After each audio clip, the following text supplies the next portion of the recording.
মাটি সুফলা নদী সুজলা মাটি সুফলা নদী সুজলা স্বপ্নের রঙে আঁকাই শ্যামল বাংলা আমার শ্যামল বাংলা শ্যামল বাংলা আমার শ্যামল বাংলা ওরে শ্যামল বাংলা। সুপ্রিয় দর্শক, স্বাগত জানাচ্ছি বাংলা ভিশনের নিয়মিত আয়োজন শ্যামল বাংলা অনুষ্ঠানে। শুরুতেই জানিয়ে রাখছি, শ্যামল বাংলার আজকের পর্বে আপনাদের জন্য থাকছে ঠাকুরগাঁওয়ে কৃষক পর্যায়ে সারপমিরা আলু উৎপাদন নিয়ে বিশেষ প্রতিবেদন, দিনাজপুরে বিকল্প প্রাণীজ আমিষের উৎস হিসেবে উট পাখি, খরগোশ ও টার্কির গবেষণা নিয়ে মূল প্রতিবেদন। এছাড়াও থাকবে কৃষি সংবাদ।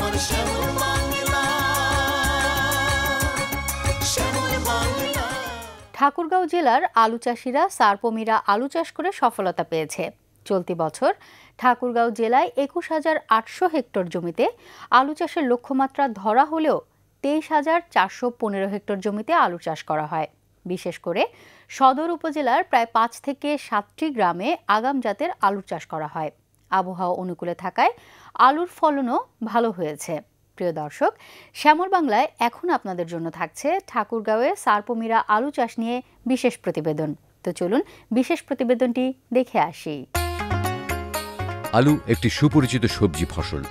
এতে মানুষের শরীরে সস্তায় শক্তি সরবরাহকারী প্রচুর পরিমাণে শর্করা, উন্নত মানের প্রোটিন, ভিটামিন ও অন্যান্য পুষ্টি উপাদান রয়েছে। আলু প্রধানত সবজি হিসেবে ব্যবহৃত হলেও পৃথিবীর অনেক দেশে আমাদের ভাত বা রুটির মতো আলু প্রধান খাদ্যরূপে ব্যবহৃত হয়। এর হেক্টর প্রতি ফলন ধান বা গম থেকে কয়েকগুণ বেশি এবং অল্প সময় এই ফসল থেকে প্রচুর পরিমাণে সুস্বাদু ও পুষ্টিকর খাদ্য উৎপন্ন করা যায়। আমাদের দেশের খাদ্য তালিকায় আলু একটি অন্যতম সবজি। সার, বীজ থেকে শুরু করে রোগবালাই দমনে ব্যবহৃত কীটনাশক, চাষি পর্যায়ে আলু উৎপাদনের খরচ বেড়েছে বহুগুণে, কিন্তু সে তুলনায় বাড়েনি আলুর বাজার মূল্য। যারই পরিপ্রেক্ষিতে কম খরচে অধিক ফলন ঘরে তোলা কৃষকের এখন সময় দাবি।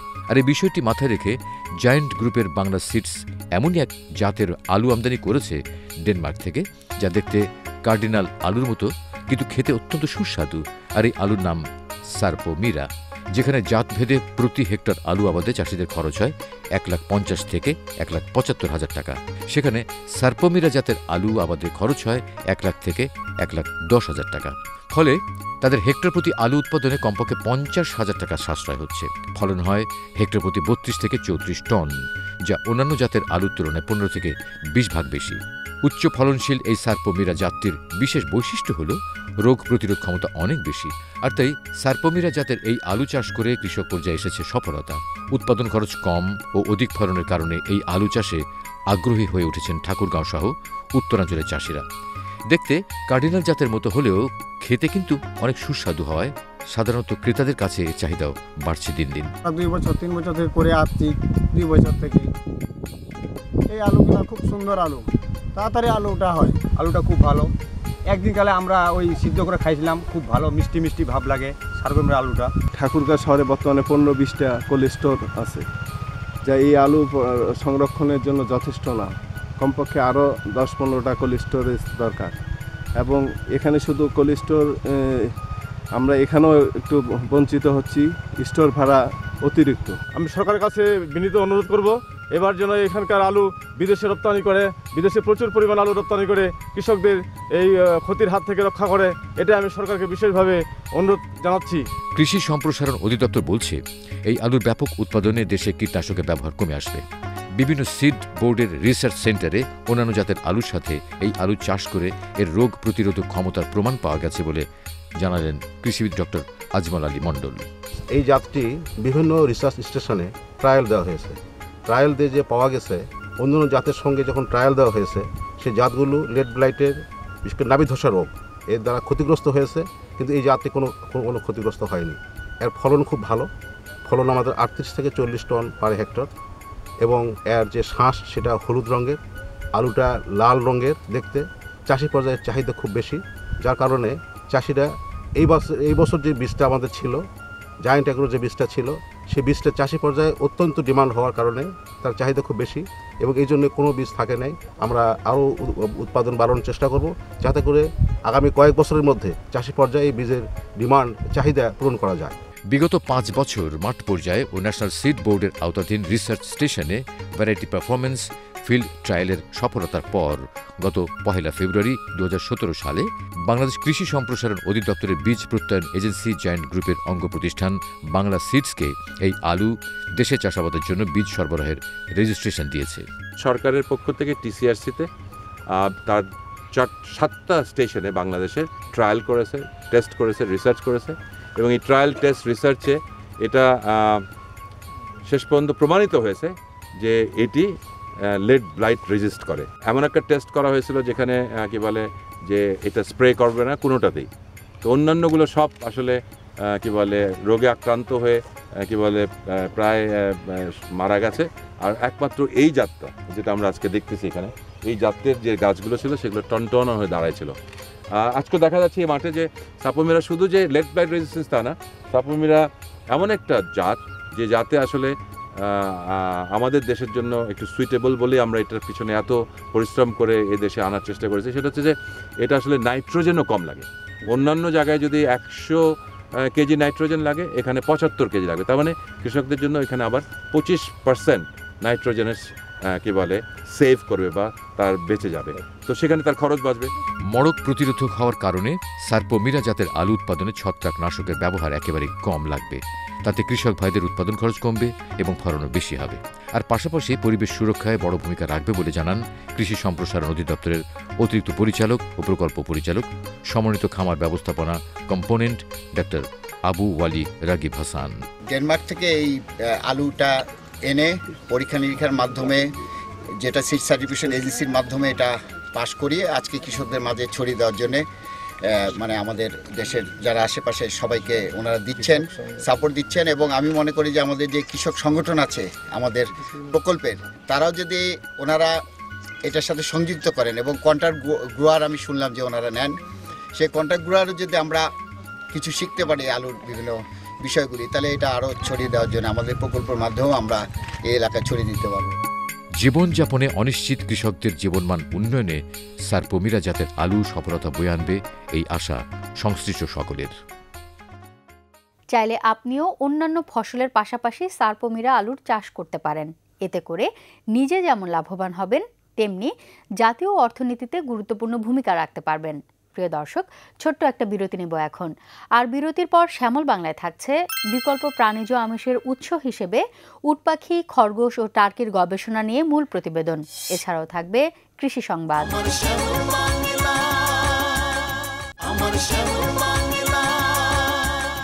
বিরতির পর সবাইকে স্বাগত শ্যামল বাংলায়। প্রিয় দর্শক, এখন আপনাদের জন্য থাকছে বিকল্প প্রাণীজ আমিষের উৎস হিসেবে উট পাখি, খরগোশ ও টার্কির গবেষণা নিয়ে মূল প্রতিবেদন।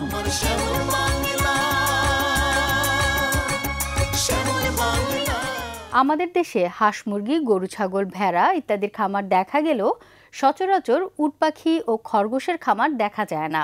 কেননা উট পাখি ও খরগোশ পালন সম্পর্কে খামারিদের তেমন কোনো ধারণা নেই। অথচ উট পাখি এবং খরগোশ পালন অত্যন্ত লাভজনক। সাম্প্রতিক সময়ে কিছু খামারি সম্ভাবনাময় পাখি টার্কি পালন করেও বেশ লাভবান হচ্ছেন। আর তাই টার্কির মতো উট পাখি ও খরগোশ পালন করে খামারিরা যেন লাভবান হতে পারে, সেজন্য হাজী মোহাম্মদ দানেশ বিজ্ঞান ও প্রযুক্তি বিশ্ববিদ্যালয়ের প্রধান গবেষক অধ্যাপক ডক্টর আব্দুল গাফফার মিয়া ও তার গবেষক দল গবেষণার কাজ চালিয়ে যাচ্ছেন। দর্শক, আজকের মূল প্রতিবেদনটি সাজানো হয়েছে বিকল্প প্রাণীজ আমিষের উৎস হিসেবে উট পাখি, খরগোশ ও টার্কির গবেষণা নিয়ে। তো চলুন মূল প্রতিবেদনটি দেখে আসি। বিশ্বে উট পাখি পালন একটি লাভজনক ব্যবসা। বিশ্ববাজারে চামড়া, মাংস, পালক ইত্যাদির ব্যাপক চাহিদা রয়েছে। বাংলাদেশের আবহাওয়া উট পাখি পালনের জন্য উপযুক্ত হওয়ায় হাজী মোহাম্মদ দানেশ বিজ্ঞান ও প্রযুক্তি বিশ্ববিদ্যালয়ের প্রধান গবেষক অধ্যাপক ডক্টর আব্দুল গাফফার মিয়া ও তার গবেষক দল 2015 সাল থেকে হেকেপ ইউজিসি বিশ্বব্যাংকের অর্থায়নে উট পাখি পালন ও বংশ বিস্তারের জন্য গবেষণার কাজ চালিয়ে যাচ্ছেন। বিকল্প প্রাণীজ আমিষের উৎস হিসেবে তাদের এই গবেষণা। এই গবেষণায় 7টি উট পাখি, 110টি খরগোশ ও 31টি টার্কি রয়েছে। উট পাখি, ইংরেজিতে অস্ট্রিচ, কমন অস্ট্রিচ, বৈজ্ঞানিক নাম স্ট্রুথিও ক্যামেলিস, এক প্রকারের বৃহৎ উড্ডয়নে অক্ষম পাখি। প্রজাতিটি স্ট্রুথিওনিডি গোত্র বা পরিবারের স্ট্রুথিও গণের অন্তর্গত। আফ্রিকার সাহারা মরুভূমির দক্ষিণের তৃণভূমি এদের বিচরণস্থল। এক বিশাল এলাকা জুড়ে প্রায় ৯৯,৮০,০০০ বর্গ কিলোমিটার এলাকা জুড়ে এদের বাস। বিগত কয়েক দশক ধরে এদের সংখ্যা ক্রমেই কমছে, তবে আশঙ্কাজনক পর্যায়ে যে পৌঁছেনি এখনো। আর সে কারণে IUCN এই প্রজাতিটিকে ন্যূনতম বিপদগ্রস্ত বলে ঘোষণা করেছে। অনেক বিষয়ে এরা পক্ষী জগতের সেরা। সবচেয়ে উঁচু অর্থাৎ ৩ মিটার, সবচেয়ে ওজনদার তার মানে ১৫০ কেজি, সবচেয়ে দৌড়বাজ তার মানে ঘন্টায় ৭০ কিলোমিটার।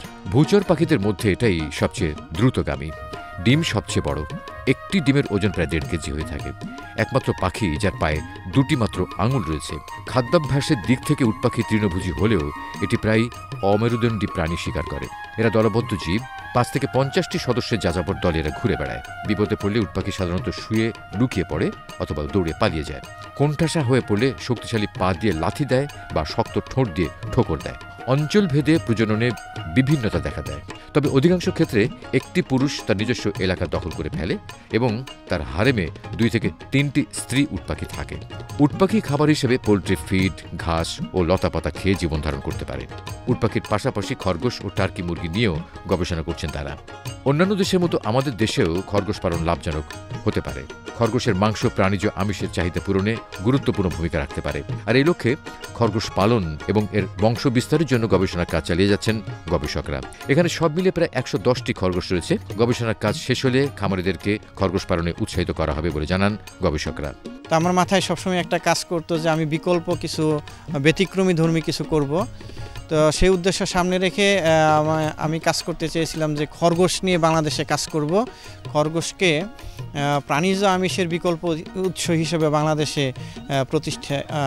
বাংলাদেশে প্রচলন করব এবং সেই উদ্দেশ্যে আমি ইউরোপের বিভিন্ন মার্কেট ঘুরে দেখি এবং দেখা যায় যে খরগোশের মাংসের দামই সবচেয়ে বেশি প্রচলিত যত মাংস আছে।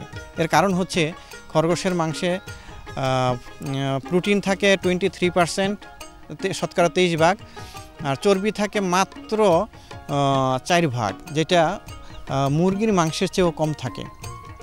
তো সেজন্য আরও অনেক লিটারেচার পড়ে দেখলাম যে খরগোশের মাংস হেলথ কনসাস, অর্থাৎ যারা স্বাস্থ্য সচেতন মানুষ তাদের জন্য খরগোশের মাংস খুবই ভালো।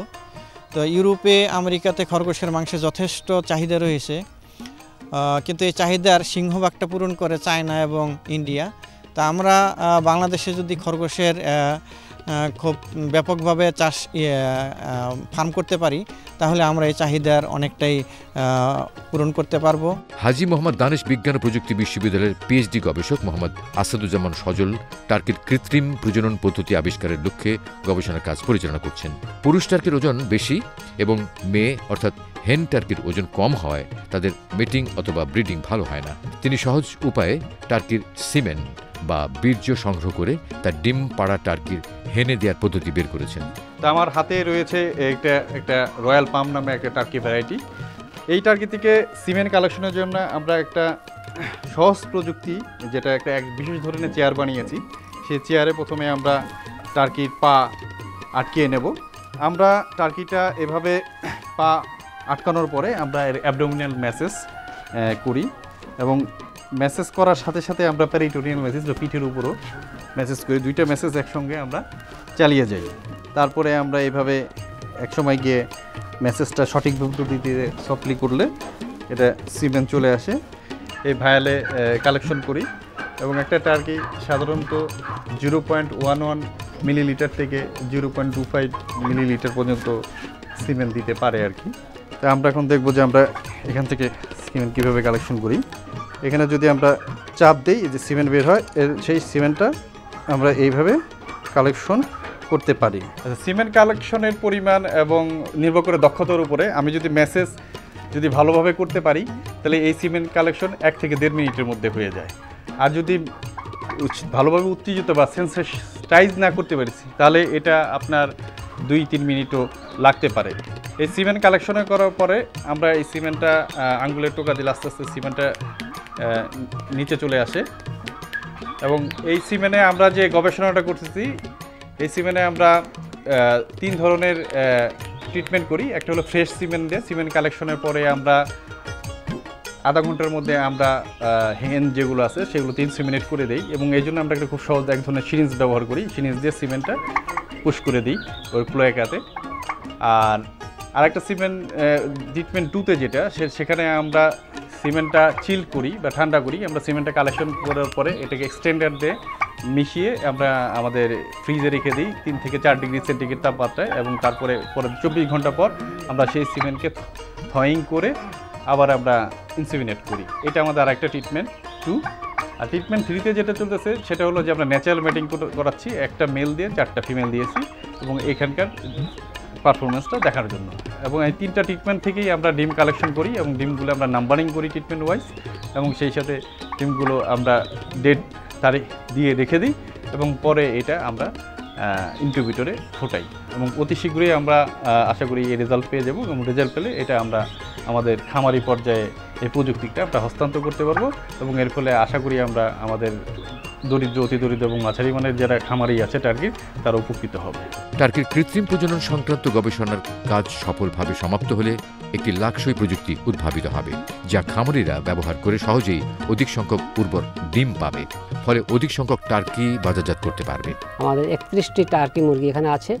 তো টার্কির যে সমস্যাটা সেটা হলো এটা ন্যাচারাল যে ব্রিডিং, মানে সংকরায়ন করা অসুবিধা হয়, এটা আর্টিফিশিয়ালি করতে হয় সংকরায়নটা। এই জন্য একটু অসুবিধা হলেও কাজ চলছে। আমার মনে হয় অচিরেই এটা সফলতা আমরা পাবো, এবং এটার একটা বিকল্প প্রোটিনের উৎস হিসাবে এটা কাজ করতে পারে। আমাদের ম্যাল নিউট্রিশনে আমরা প্রায় ভুগে থাকি, তো আমাদের এই টার্কি যদি ব্যাপক আকারে আমরা উৎপাদন করতে পারি, এবং যেহেতু একটা সংকরায়নটার সুবিধা, আমার মনে হয় এটা সফলতা লাভ করবে, সেই লক্ষ্যে আমরা কাজ করে যাচ্ছি।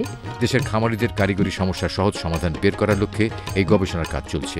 বেশি বেশি গবেষণার তহবিল পেলে গবেষণার কাজ করা আরও সহজতর হবে বলে আশা করছেন সংশ্লিষ্টরা। আমাদের বাজেটও এই যে 3 মাস পর শেষ হয়ে যাবে। আমরা আশা করি গভর্নমেন্ট যদি এটা যদি একটু বর্ধিত করে আরও ফান্ড বাড়ায়, তাহলে হয়তো এটা আরও ব্যাপক আকারে মানে একটু উন্নত করা যাবে, এবং রিসার্চ কাজ আগে যাবে, এবং আমাদের এখান থেকে অনেক ছেলে এই খরগোশ, টার্কি এবং অস্ট্রিচের উপর ডিগ্রি নিয়ে বের হয়ে দেশের কাজে লাগবে বলে আমরা আশা করি। উট পাখি বলেন, খরগোশ বলেন, এগুলোকে নিয়ে যে গবেষণা, বিশেষ করে উট পাখি, আপনারা জানেন যে পাখির মাংসের প্রতি আমাদের সবার একটা মানে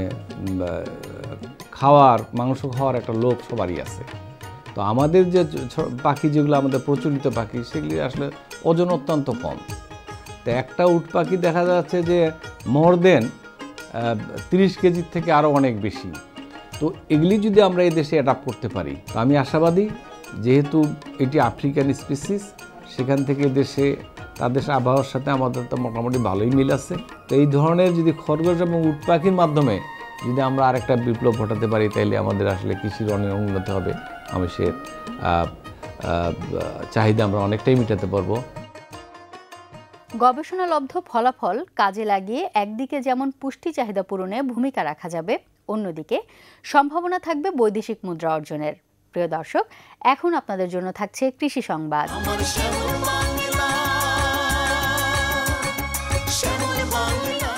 প্রাণী সম্পদ সেবা সপ্তাহ উপলক্ষে ধামরায় খামারি সম্মেলন অনুষ্ঠিত হয়েছে গত 26 ফেব্রুয়ারি 2017।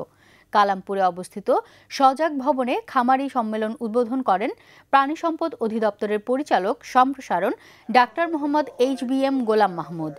সজাগের পরিচালক আব্দুল মতিনের পরিচালনায় সম্মেলনে আরও বক্তব্য রাখেন বাংলাদেশ খামারি অ্যাসোসিয়েশনের আহ্বায়ক হাসিবুর রহমান কাশেম, প্রাণী সম্পদ বিজ্ঞানী ও BLRI এর গবেষক ডাক্তার SM জিল্লুর রহমান সহ জেলা ও উপজেলা প্রাণী সম্পদ কর্মকর্তাগণ। সম্মেলনে কৃষকদের আধুনিক প্রযুক্তি ও উন্নত জাতের বীজ ব্যবহারের পরামর্শ প্রদান করেন বক্তারা। আলোচনায় অংশ নিয়ে প্রাণী সম্পদ অধিদপ্তরের লোকবল সংকট স্বীকার করে প্রাণী সম্পদ অধিদপ্তরের পরিচালক সম্প্রসারণ ডাক্তার HBM গোলাম মাহমুদ বলেন, প্রাণী সম্পদের উন্নয়ন ঘটাতে চাইলে সকলকেই এগিয়ে আসতে হবে। কৃষক বা খামারিদের উন্নত প্রশিক্ষণ নিতে হবে। সম্মেলনে ধামরাই ও মানিকগঞ্জ এলাকার প্রায় 2000 কৃষক ও খামারি অংশ নেয়। সম্মেলনের শুরুতে খামারি ও কৃষকেরা একটি বর্ণাঢ্য র্যালি কালামপুর বাজার প্রদক্ষিণ করেন। সুপ্রিয় কৃষক, আপনাদের কৃষি বিষয়ক যে কোনো সমস্যা, সম্ভাবনা, মতামত, পরামর্শ আমাদের কাছে লিখে জানাতে পারবেন। আপনাদের ধান, পাট, আখ, মাছ, মুরগি গরু ছাগল সহ ফুল ফল ও সবজির যাবতীয় রোগ ব্যাধির কথা। পাবেন সচিত্র প্রতিবেদনের উত্তর। আমাদের কাছে লিখবার ঠিকানা Shyamal Bangla, Bangla vision Noor tower, 110 Biruttam CR Dutta road, Dhaka 1205। Phone করতে পারবেন 96320300 থেকে 4 পর্যন্ত এই নাম্বারে। ইমেল করতে পারবেন shyamolbangla@banglavision.tv। SMS করতে পারবেন SB লিখে স্পেস দিয়ে পরামর্শ লিখে 1616 নম্বরে। ফেসবুকের মাধ্যমে যোগাযোগের ঠিকানা www.facebook.com/শ্যামলবাংলা।